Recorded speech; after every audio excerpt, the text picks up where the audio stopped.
with number 1, approval of the 8/12/2019 minutes. Any questions? They're in your packet. Otherwise, I will take a motion to approve. Thank you, Gary. Anybody second? Second by Mr. Neal. All in favor, say aye. Aye. Aye. Okay, that passes. Number 2, Human Resources Report for August.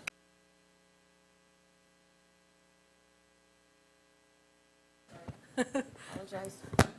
I'd be happy to take any questions on the report if there are any.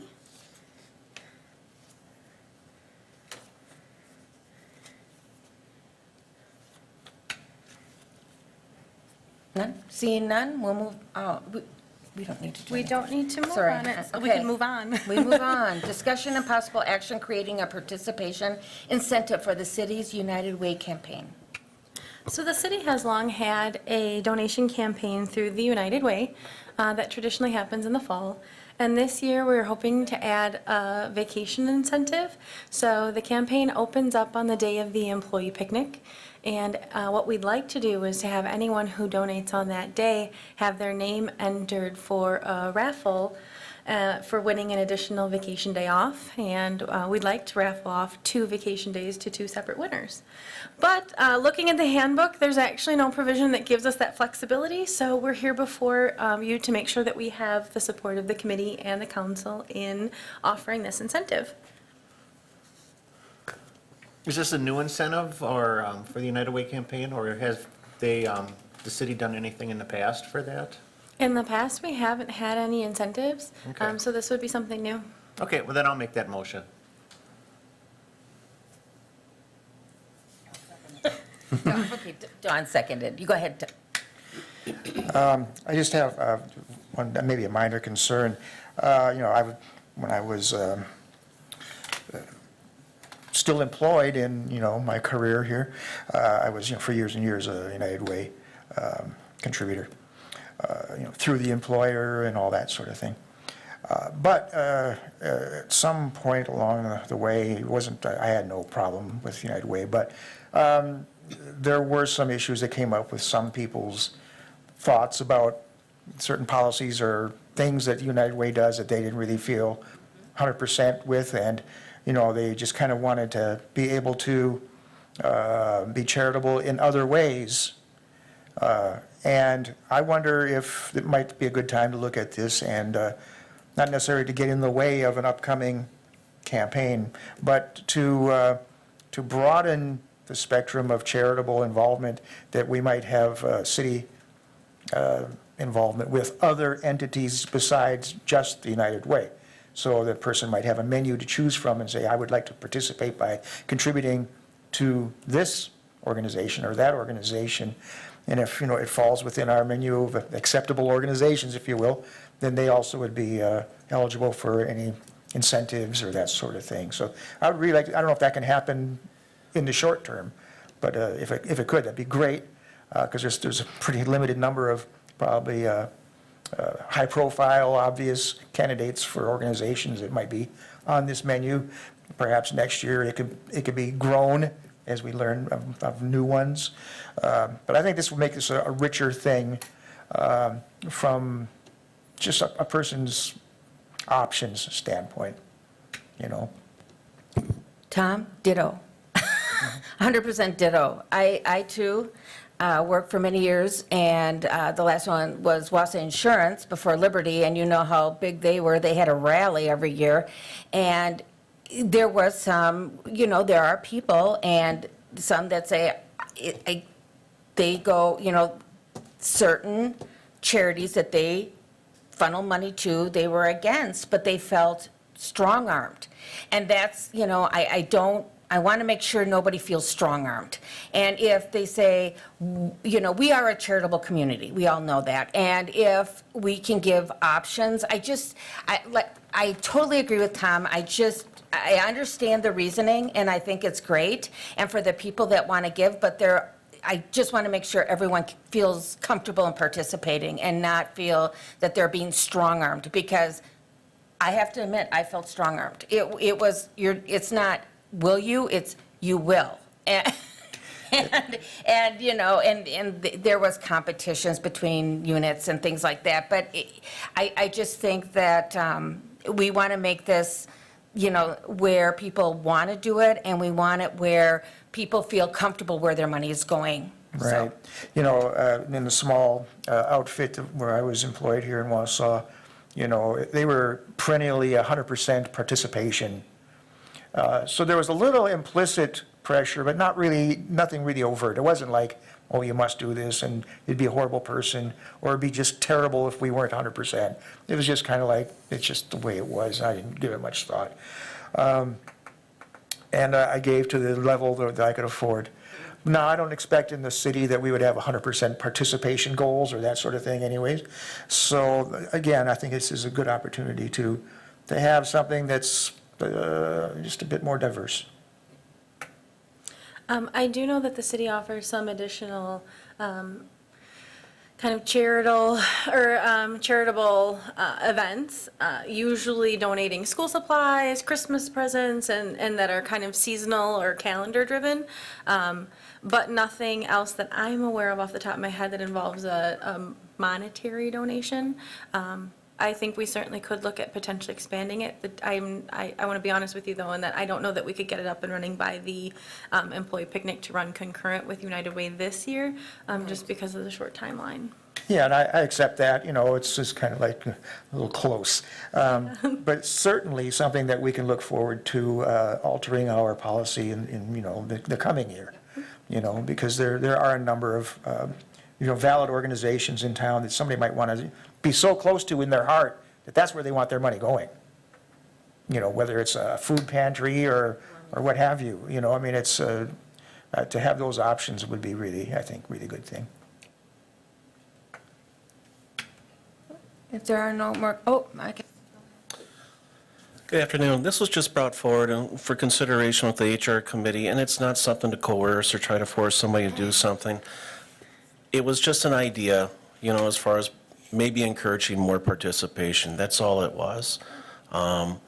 There's a lot of good organizations and nonprofits out there that need help, but in bringing this forward, I just want to get your thoughts as far as this is something we can do or not for encouragement, whatever, more participation, but by no means is anything being coerced or demanded of. That's the reason why, as always, we do this the legal, proper way. Thank you. So can we have a motion? Oh, we do. We have a motion, I'm sorry. We can do have a vote now. motion, All in second. favor, say aye. Aye. And that passes unanimously. Okay, let me see. Discussion and possible action amending the language of the Employee Handbook, Section 7.12, Post-Employment Health Plan, Sick Leave Conversion. So this is a rather minor change that I'm bringing before you. The language right now for the PEP plan, that's the plan that allows employees who were hired before a certain date and certain classification of employees to convert their sick leave into a post-employment health plan. It basically lets them convert a percentage of their sick leave towards premiums for their health insurance after retirement. There's no language in there that allows any discretion in the cases of disability retirements for us to waive that 3-month advance notice. So I do foresee the possibility that we might have an employee who is medically unable to work the 3-month notice, and ideally I'd like some discretion to be able to grant a PEP conversion and not have somebody forfeit that benefit because they're medically unable to continue working. So that's all this does. Okay, we have Neil with a motion and Gisselman with the second. Any more discussion or questions? Seeing none, all in favor say aye. Aye. That passes. Okay. Discussion and possible action creating the position of a crime response specialist in the police department.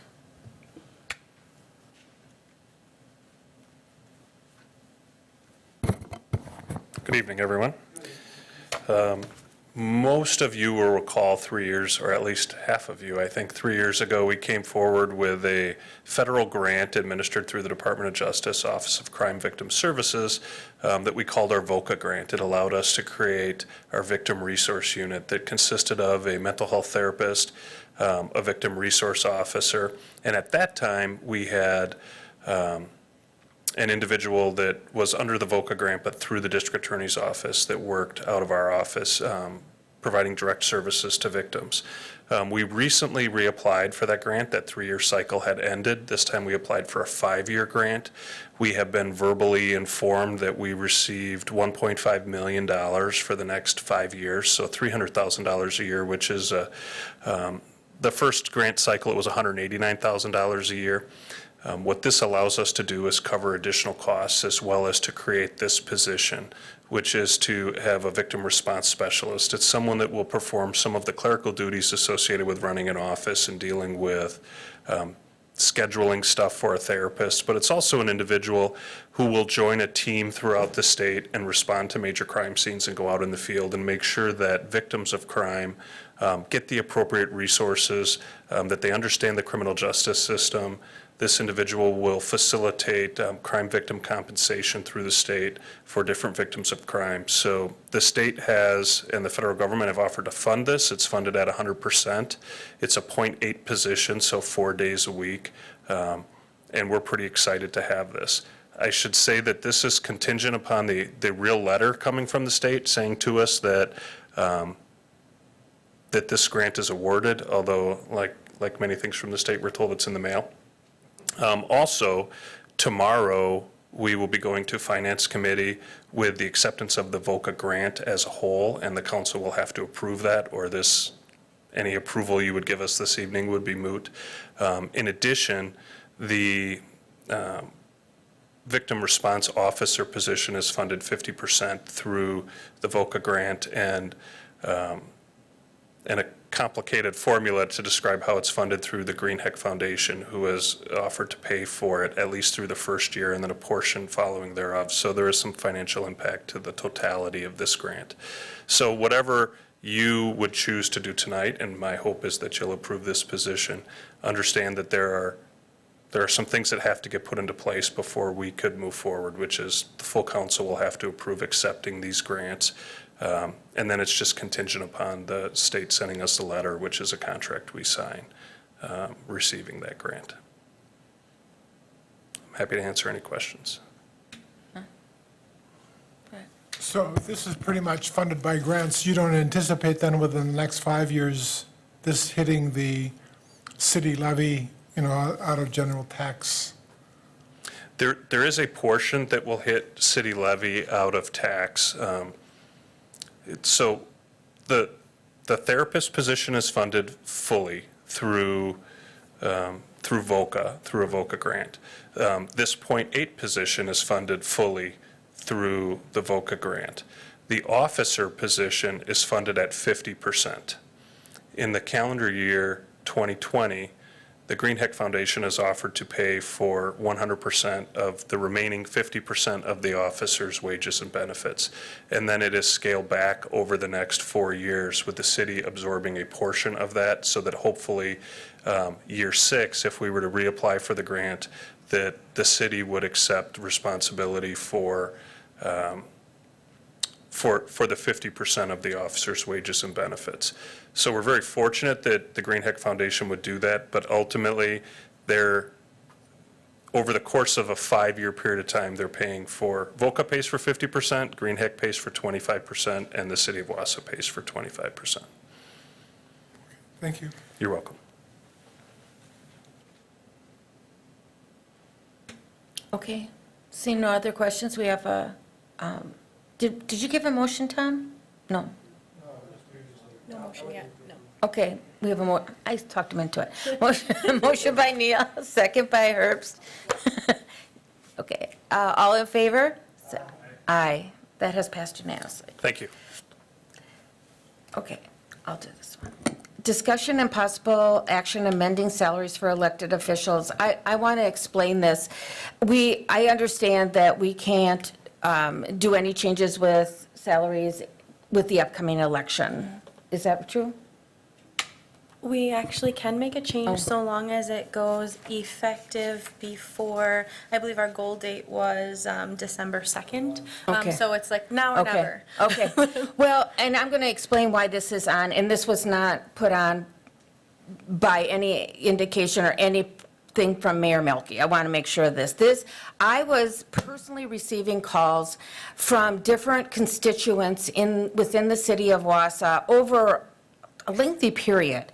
And I don't know how the discussion, if it started on social media, if it started, with discussions in the business community about reimbursing our elected officials, and is that a reason that we have, is that a reason that some don't want to leave, their jobs to run for mayor or whatever? So I had asked, this is just information only, I think, and I asked Tony just to do a survey of what officials make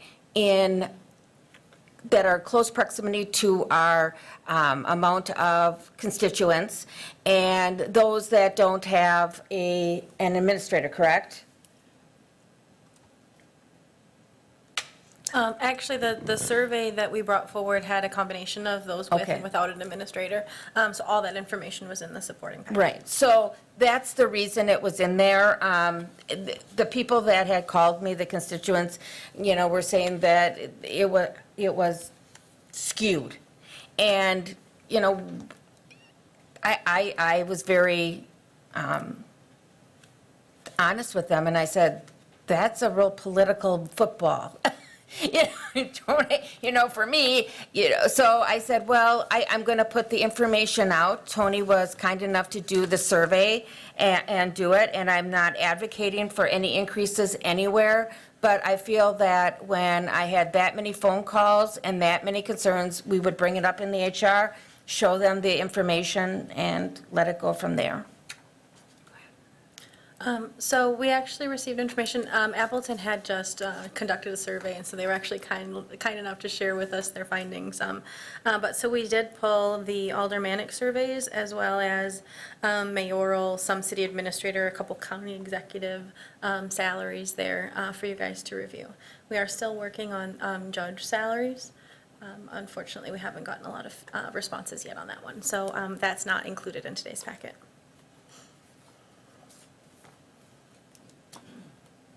But we should be, at this point in time, we should be thinking about the mayoral salary as of April of 2020, because it can't be changed. We can make a change for mayoral or aldermanic salaries so long as it goes in effect before December 1st of this year. And it would, you'd need to put the structure in place, and then it would affect the next election salary, so the winner of the upcoming election. As of April of Yes. 2020. So, but you're working through the mayoral issue, because that's also being planned on coming here? I'm not sure that I understand. Well, I think 4 years ago, at this point in time, I think we looked at the mayoral salary. If that's, I don't think in addition to not giving the alderpersons an increase in 20 years, I'm not sure how long it's been since we've given the mayoral a raise. So I'm just wondering if that's in our plan, or are we not going to do that, or should we be thinking about it? So we've given you the salary data to kind of help you with that decision.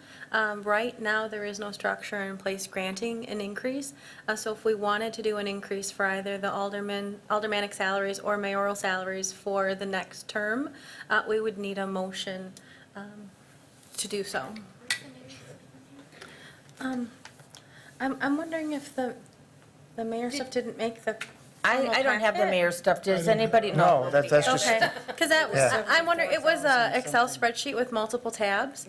And I think in the upload, it might have gotten dropped off, because we had a separate chart that was, so I suspect that what happened was that was dropped off. And I apologize that I didn't catch that in advance, but essentially what we did for mayoral was we looked at salaries for Appleton, Green Bay, La Crosse, Manitowoc, Neenah, Wausau, and a whole bunch of municipalities, and what, I don't know if we want to table this item so that you guys can look at that that second spreadsheet that was missed on the agenda, so you can look at it in more in depth. But essentially what we found was that Wausau's mayoral salary is in the realm of where everybody else is, but we're definitely towards the bottom. Maybe a couple grand annual, less than the average. Well, I do think that that's something we really need to look at in detail and to make a determination from a competitive standpoint and a fairness standpoint. I think we have time to table it until October. We have until December 1st to take action. We'll want to make sure it gets heard in October, but I don't think that we'll run out of time. So I apologize for that. I didn't notice until just now that the other table didn't get it uploaded. That would affect the 2020 budget, would it not? So Yeah. that really should be thinking about that. I don't know how the committee feels with regard to that, but Well, if it gets to be a timing issue, if we need to, maybe convene in a special meeting just for the one agenda item, I'm game. Well, and we're looking at potentially a special meeting for the insurance updates for next year as well, so we could always bundle those two items together. Perfect. So, are we going to take a motion to table that item? Yes, let's do that. We'll table it until we have, everybody has the I information. thought it was just information. Then I'll make a motion to table it till October. Okay, thank you, Dawn. Thank you, Mike. Michael Martin, second. All in favor, say aye. Aye. And we will revisit it when we have all the information for everyone. Discussion on budget update. All right, so one of the items that came up during our future agenda item in the last meeting was a request for a budget update. And so what I've provided you with here is a list of all of the items that were approved in 2019 so far, which have a budgetary impact. Altogether, we've had a budgetary impact of about $77,350. And that is, all the items are listed on there. We have a couple of items that are still being considered that could potentially have an impact on the 2020 budget. The first is the longevity policy, which occurs later on in this agenda. In our last meeting, we stated that if approved, we wanted that item to be considered in the 2020 budget.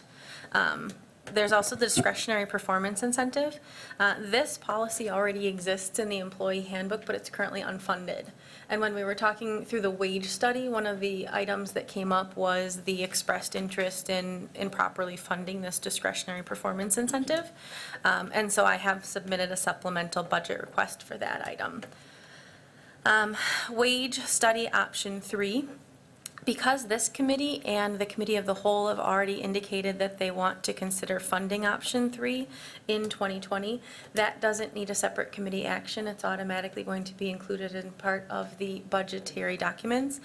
So Mary Ann's been working on that, and we actually just had a conversation about what kind of items and how we need it presented. So that's something that's going to move forward without separate action needed.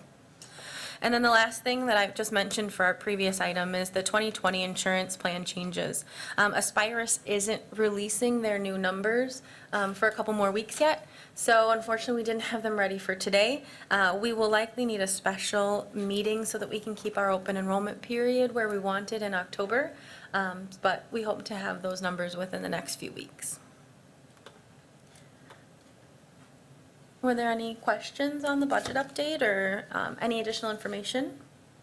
No. And that this item doesn't require No, action? okay. No. All right, well, moving on then. Discussion and possible action on creating a longevity program. Okay. As we talked about in the budget update, one of the items that we're still considering is the longevity program. We had a good discussion in the last meeting, but it was kind of hard to come to kind of a consensus of what the committee was looking for. But I did take that information and I researched it, and at this point, I would recommend bringing back essentially a similar longevity program that we had previously, if we decide to implement a longevity plan. One of the requests that came forward was kind of a non-standard years, not the 5, 10, 15, 20, but something else. And so we did look at that. it's exceedingly common to go for the standard years, and we looked at what would happen if we tried to say like, okay, if it's 5 years until you get your next vacation update, what if halfway in between then you got your longevity increase to make the wait go a little bit farther? And it just was exceedingly complicated. I mean, you were getting increases at like 7 and then like, the 13, and so it just was really hard to keep track of, and to be honest, I think most people value just knowing when it's gonna come and kind of keeping it simple. So at this point, I'm just kind of recommending, if we're gonna bring it back, that we keep it in line with what the union already receives and similar to what the city had used in the past.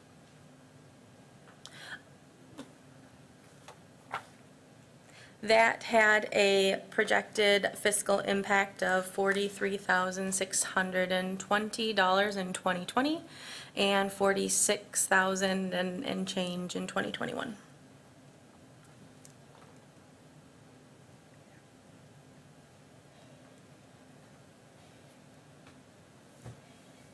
Go ahead. Any questions, or do you want to just go for it?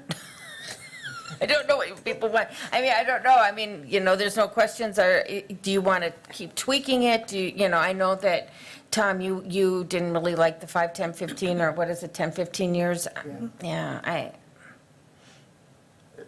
That was really I guess, my only hiccup on it. It seemed, it's so normal, but I don't know why it has to be normal, and if there's something that might make it more attractive, to people to see a shorter window to their next up. So, One of the things that I struggled with was that when the city previously had a longevity program, the compensation plan itself didn't have longevity built in already. So essentially, this is a bit of a duplication of effort. People increase through steps with no upper cap for a solid 20 years. And that was to kind of counter the fact that we were removing longevity.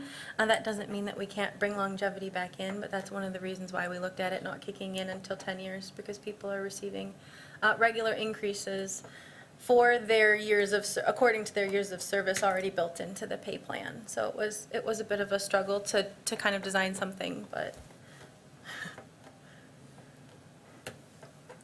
has this been shared with the department heads for their input? At this point, because we had trouble in the committee to come to a consensus, I wasn't sure that this was even close to what you guys were looking for, so no, it has not yet gone to department heads.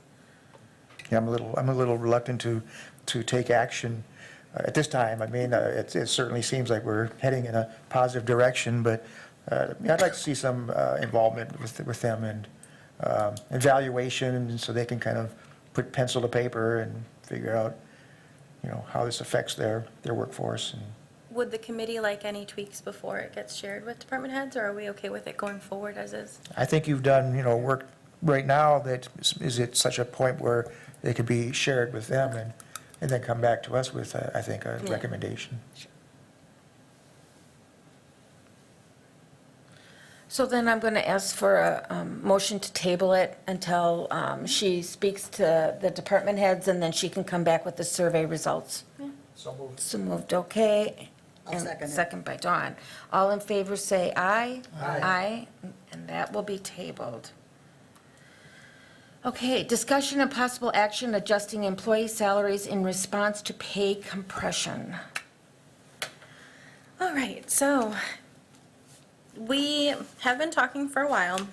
The police department in particular has brought this item up in that, and this is something that the city has done in the past. Last time in 2016, what tends to happen when the union contracts get an increase that is different, usually greater, than our general city employees receive, eventually the union represented employees catch up to their supervisors in salary.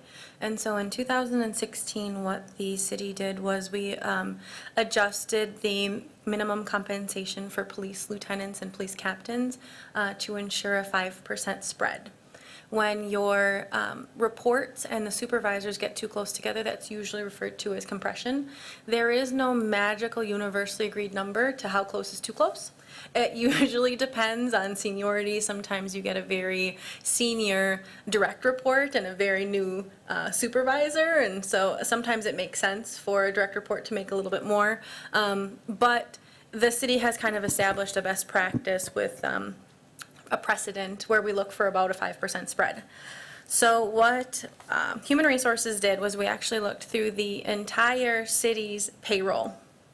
And we tried to identify all the places where there was less than a 5% spread with a direct report according to the reporting structure on the job descriptions.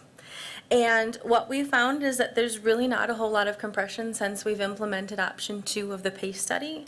And, but there were a couple of instances. For example, there is one newly promoted general employee who has a very, very senior direct report who is making slightly more. And in that case, I don't recommend making any changes. We also have one item that we've identified in the fire department, and I hadn't had a chance before this report to talk to the chief about it. For the fire department, the chief has kind of identified some additional issues. What we looked at here was base compensation, so just your standard hourly rate. The fire department is unique in that there are a lot of incentives that the union staff receive that this study didn't account for. So we're planning to have additional conversations for what can be done for the fire department. The transit employees, there is one compression issue identified, but that contract is up for renegotiation and we expect it to be worse. So rather than fix it now and then fix it again in 2 months, we're just going to kind of tread water for a while until we find out which way the contracts are going, and then we'll just take care of the problem all at once. So that leaves us with the police department. The police compression is a bit more complicated because when we fixed the compression last time, what we did was we took a whole bunch of employees that were really spread out in salaries and we smushed them all together. And so we looked at the current progression, and right now there are 2 employees, 2 lieutenants that wouldn't have a 5% spread. And so the recommendation before you is to grant those 2 employees an increase to get them up to a rate that would give them the 5% spread.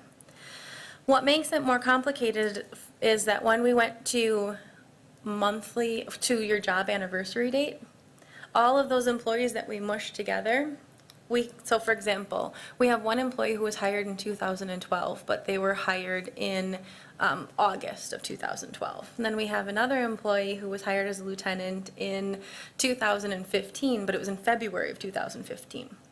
And when we corrected the compression, we put those people to the same salary step. And so now the person with 3 years more experience is getting their step anniversary date 6 months after the person who was hired later. So what we're proposing is correcting the salaries of 2 police lieutenants and also amending the step increase dates for lieutenants to make sure that it happens according to seniority. Essentially, we created this problem, and so I'm proposing an artificial solution to fix it. In other circumstances, I'm unaware of any other circumstances where this happened, but ultimately this was a salary issue that was created through HR, so I'd like to get it straightened out. It's kind of difficult to explain without giving you exact names and salaries and a lot of information, so I'd be happy to take questions if you guys have any. Well, we have a deputy chief here who might be able to give us some insight from that side of the equation.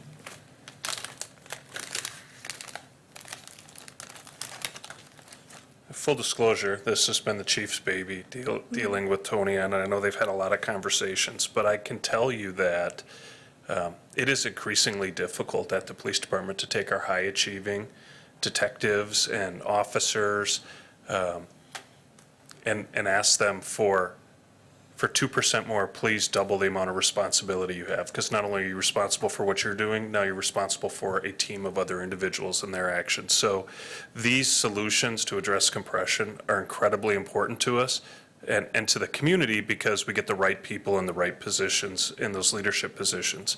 And And we've had people historically say, yeah, I'd love to do that job, but I'm not doing it for a 2% raise, because just like within the fire department, frequently there's a reduction in other opportunities to make money, or benefits or overtime associated with it. So I would totally agree that this solves our issues probably for the next year and a half, potentially 2.5 years. I didn't do the math all the way out, but also understand that this is coming back in 2.5 years, because we're going to have this exact same issue. So I don't think there's a solution we can propose tonight. I'm just sticking a bug in your ear right now that if when you have free time on your hands as a committee, you want to tackle how do we create a permanent solution for organizations like the police department that have a union that, generally speaking, get a higher percentage raise annually than the non-unionized or regular employees, I would encourage you to do that. This is, I think, my third time around compression. This doesn't affect me personally,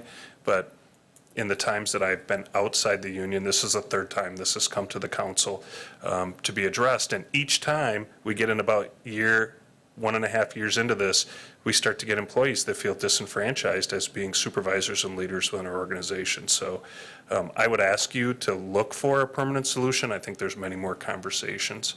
And then the only other thing I would add that I know we've discussed here is we have some employees that feel disenfranchised because of lieutenants who feel disenfranchised because of how the wage study was implemented, that our request is that they receive back pay for the period of time from implementation until whenever this would be approved. And I think that's part of our conversation, right? Yeah, the fiscal impact that you have before you includes or reflects the anniversary date corrections going into effect this year. So employees would get back pay to whatever their new step increase date was starting in 2019.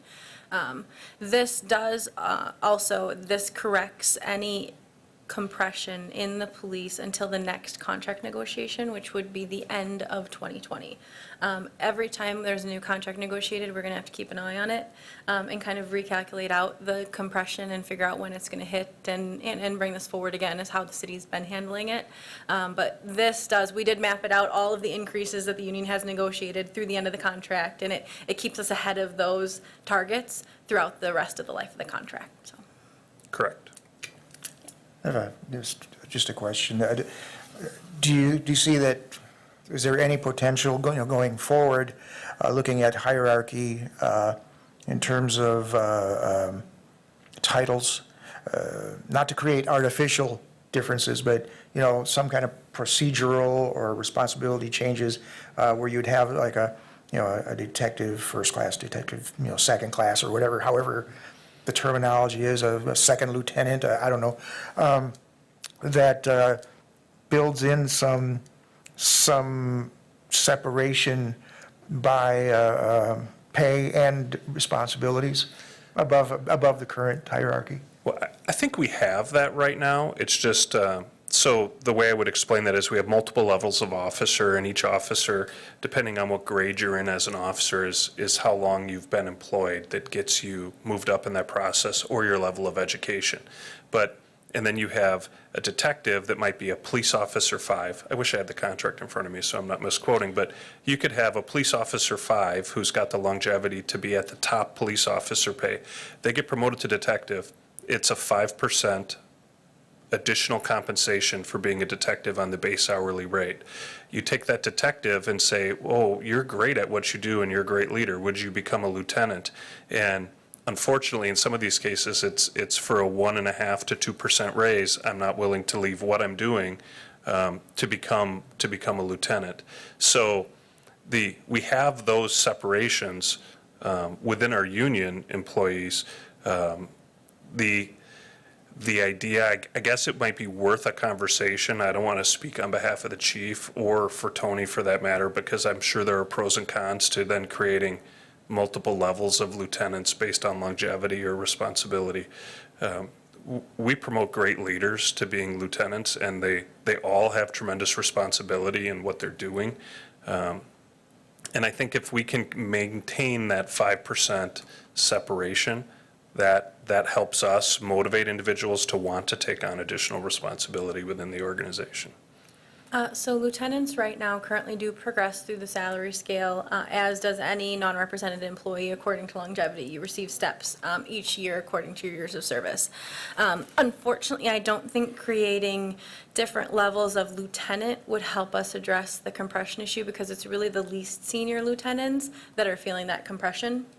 So creating higher levels isn't going to keep that first level lieutenant farther away from detective, so we'd still be here having this conversation. I mean, the way to look at that is, currently this year within the union contract, there's a 2% January 1st, and I think a 1% July 1st for a total union raise of 3% this year. And most of our lieutenants, if not all of them, are at midpoint already. And within the salary structure, midpoint forward, my understanding is a 1.5% raise. So if your union staff is getting 3% annually, and all your supervisors are getting 1.5%, math is hard, and The union received a 2.5% increase. It was a 1% and a 1.5%, but yeah. okay. So the fact of the They matter got a is, 1% increase it's- greater than the lieutenant. it's easy to see how over a very short period of time in years, 2 years, 3 years, we're right back to where we started. And toward the tail end of that process, it gets compressed, and then there's a period of time that it is compressed before there's a solution brought forward. Personally, not everyone would agree that this was a wise decision. My wife said to me, "What are you, crazy?" When I left being a lieutenant, a job that I really liked, leading people out on the road, to become a captain, and I'll never forget the day Alderperson Wagner said to me, "Congratulations on your promotion." I said, "Thank you." He said, "What's your wife going to do with all the extra money you're bringing home?" And I said, "I took an $8,000 pay hit to get promoted." And that was a true statement at that time, because if you compare, not necessarily base salary, but I'm just trying to paint a picture for you. If you compared my W-2s from my first year as a captain and my W-2 as my last year as a lieutenant, as a captain, it was $8,000 less. But I will guarantee you that I worked as many, if not more, hours. So that's the struggle we run into, and this can address to some degree resolving that. Do you see that what we might have is not the need for some monumental structure that will answer all things at all times, but rather like an organic approach where we constantly are looking at the makeup of the department, any emerging conflicts, and deal with them on an ad hoc basis? Well, I'm not sure I quite understand what you're Well, asking for. I just don't know that there's a formula that's just, it'll just take care of everything all the time. And maybe there is, but it's not in my brain. But, like you were saying, right now, what we're talking about can take care of, a problem we have now. But perhaps, a year and a half or 2 years down the road, we might be readdressing it because, it's reappearing in a different form or whatever. So should we be reacting to, the changing scenario every couple of years, or should we really try and, cook up something that is just bulletproof, forever? Well, I will tell you that my request of you is that you approve this tonight, because it's important to our staff. I'm aware of a couple of departments that do things that prevent them from having to have this conversation over a couple of years. I'm reluctant to discuss those opportunities right now, because Yeah, I can tell you think that the in all chief and I have fairness, been talking about it, and we've got a couple of options that we're working through, and it's something that he's aware of and that Yeah. we've both been discussing. in all fairness to the Human Resource Director, I think that give us an opportunity to have a conversation about that, and I'd feel a lot better if we were able to come here with a recommendation that we both supported and thought was the right thing for the community before throwing out ideas.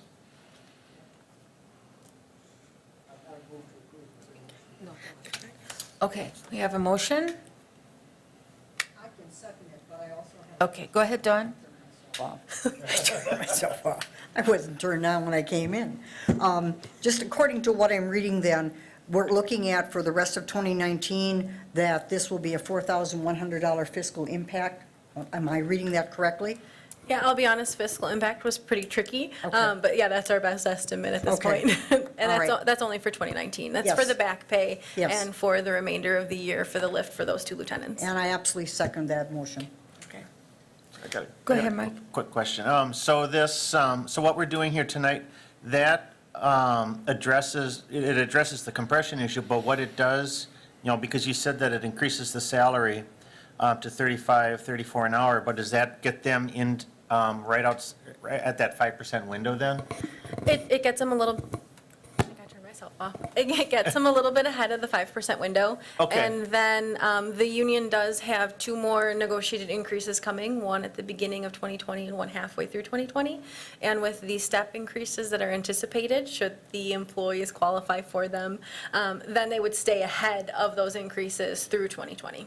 So we would probably have to look at this in the next 6 months. Nope, we would not have to look at this until the next contract is negotiated, okay. which would be hopefully fall of 2020. Fall of 2020. so- And then we'd be able to anticipate those expected increases and map it all out again. So, but then at this point, we're just kicking the can down the road instead of looking at a more permanent solution. Correct. Okay. It buys us a little time to come up with the permanent solution. Okay. All right, are we ready to vote? All in favor, say aye. Aye, that passes. Thank you.